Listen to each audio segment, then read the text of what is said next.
Hello friends, welcome to Mohini law lecture series. So friends, आज हम बात करेंगे president under the constitution of India. So Indian constitution में article 52 to 78 deal with president. Part 5 of the constitution of India deal with union executive. So union executive में क्या क्या आ रहा है? 5 चीज़ें हैं: president, vice president, prime minister, council of ministers, attorney general of India. So हम आज प्रेसिडेंट की बात करेंगे। आज हम प्रेसिडेंट का पढ़ाई करेंगे, शुरू करेंगे। So article 52 deal with there shall be a president of India. ठीक है। Now second, article 53 discuss with executive power of the union in the hands of president. क्या बात करते हैं? एग्जीक्यूटिव पावर बता रहा है किसका? यूनियन का, इन the hands of president. Now article 58 जो है ना, वो क्वालिफिकेशन ऑफ द प्रेसिडेंट की बात करता है। So qualification of the president, so normal सा बात है। क्या होना चाहिए? पहला, सिटीजन ऑफ इंडिया होना चाहिए। He must be a citizen of India. Second, completed the age of 35 years. President के एज क्या होना चाहिए? 35 ईयर्स ऑफ एज होना चाहिए। And now the third one is should not held any office of profit. Office of profit means कि दो government office में वो होल्ड नहीं कर सकता एक टाइम पे। ठीक है। सो हमने क्या क्या 3 चीज़ पढ़ी क्वालिफिकेशन में। He must be a citizen of India, completed the age of 35 years and should not held any office of profit. Means दो गवर्नमेंट ऑफिस जो है वो होल्ड नहीं कर सकता एट अ टाइम। मतलब एक टाइम पे दो गवर्नमेंट ऑफिस में वो काम नहीं कर सकता है। ठीक है। तो ये हमने क्या पढ़ा? आर्टिकल 58 जो है 58 qualification of the president. Now article 56 जो बात करता है टेन्योर के। किसके टेन्योर के? प्रेसिडेंट का टेन्योर। सो आर्टिकल 56 जो है वो बात करता है टेन्योर का। ठीक है। तो प्रेसिडेंट का टेन्योर 5 साल। ठीक है। नाउ प्राइम मिनिस्टर का भी टेन्योर क्या होता है? आपको याद होगा, प्राइम मिनिस्टर का भी टेन्योर 5 साल ही होता है एंड द प्रेसिडेंट 5 साल। ठीक है। नाउ ये री इलेक्शन भी हो सकता है, मतलब सेम पर्सन जो है ना वो इलेक्ट हो सकता है सेम पोस्ट के लिए। मतलब प्रेसिडेंट जो है ना वो अगर एक बार वो उसका टेन्योर ख़त्म हो जाता है 5 साल, देन वो वापस से वो री इलेक्ट हो सकता है एज ए प्रेसिडेंट रोल के लिए। ठीक है। तो री इलेक्शन जो है ना ऑफ द प्रेसिडेंट, ये आर्टिकल 57 में डील कर रहा है। सॉरी, मैंने यहाँ पे नहीं लिखा है, सो आप प्लीज़ नोट डाउन कर लेना। Article 57 deal with re election of the president. ठीक है। नाउ इसमें थर्ड क्या है? Resign his office. President resign his office giving writing his hand address to the vice president. वो रिज़ाइन कर सकता है ऑफिस। वो किसको देगा? एक राइटिंग में एक नोटिस देगा। किसको? वाइस प्रेसिडेंट को। सो हमने टेन्योर में क्या पढ़ा? 3 चीज़ें। 5 ईयर्स का होना चाहिए उसका, री इलेक्शन हो सकता है और रिज़ाइन हिज ऑफिस। ठीक है फ्रेंड्स। सो फ्रेंड्स, अगर आपको कहीं समझ में नहीं आ रहा होगा या आपको कहीं नोट्स की ज़रूरत है तो प्लीज़ आप कमेंट बॉक्स में कमेंट कर सकते हो। मैं आपको नोट्स प्रोवाइड कर दूँगी। ठीक है। सो प्लीज़ आप बिल्कुल भी वो मत समझना। अगर आपको कहीं भी समझना है प्लीज़ आप मेरे को कमेंट बॉक्स में कमेंट कर सकते हो।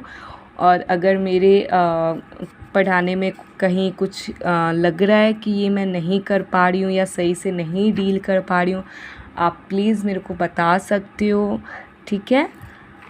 सो हम वापस से आ जाते हैं अपने जो हम बातें कर रहे हैं पढ़ाई की।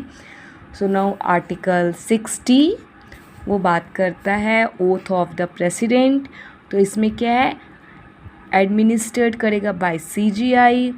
देन अगर if CGI is absent then senior most जज ऑफ द सुप्रीम कोर्ट। ठीक है ना, ओथ पता है ना, शपथ, तो कौन देगा, एडमिनिस्ट्रेट बाय CGI करेगा, और अगर CGI जो एब्सेंट है देन सीनियर मोस्ट जज of the supreme court.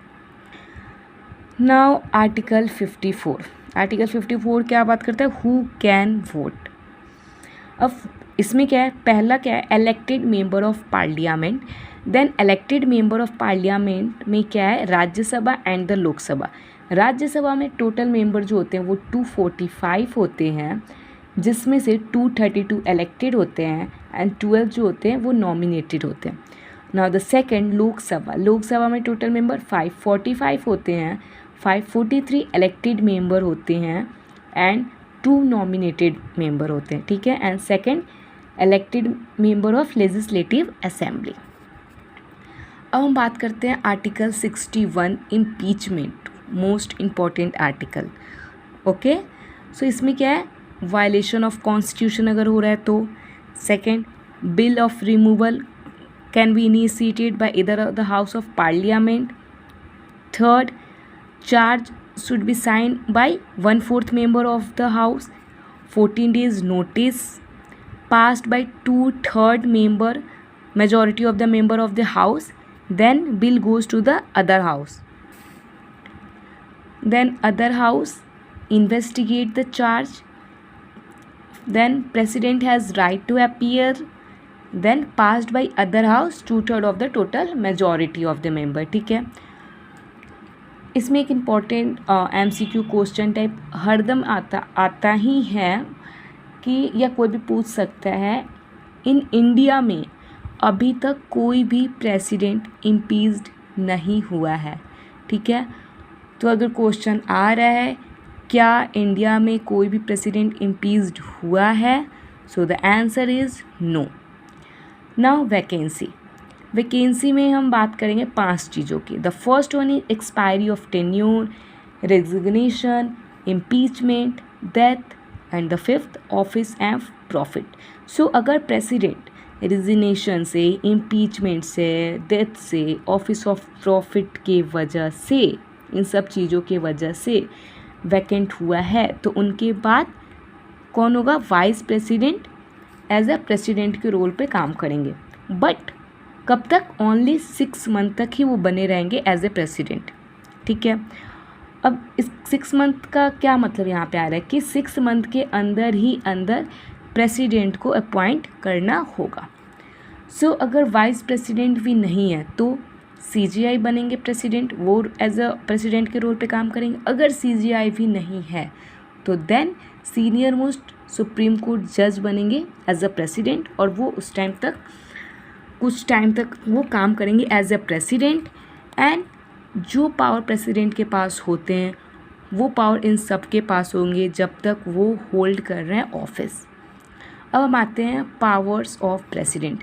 So power of president 6 प्रकार में डिवाइडेड है। The first one is executive power. Executive power में क्या है कि प्रेसिडेंट जो है ना वो अपॉइंट कर सकता है CGI को, चीफ जस्टिस को, या अदर जजेस को of the supreme court, high court, the governor को ऑफ द स्टेट्स को, and can also have the power to remove them from the office. ठीक है, तो एग्जीक्यूटिव में क्या है, प्रेसिडेंट के पास पावर है कि वो CGI को, हाई कोर्ट को, सुप्रीम कोर्ट को, गवर्नर को ऑफ द स्टेट को ऑल्सो वो अपॉइंट कर सकता है एंड ऑल्सो वो रिमूव कर सकता है उनको from them, remove them from the office.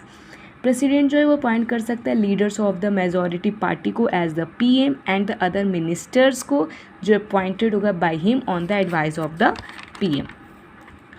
Now the second is legislative power. Legislative power में जो प्रेसिडेंट है ना उसके पास पावर है कि वो समन कर सकता है, प्रोपोगेज कर सकता है, ओथ दे सकता है the house of the parliament के पास, एंड पार्लियामेंट के पास पावर है कि वो पावर टू डिसॉल्व कर सकता है लोकसभा को। But if the PM, Prime Minister, recommended him and if he file the ruling party is losing its majority in the Lok Sabha.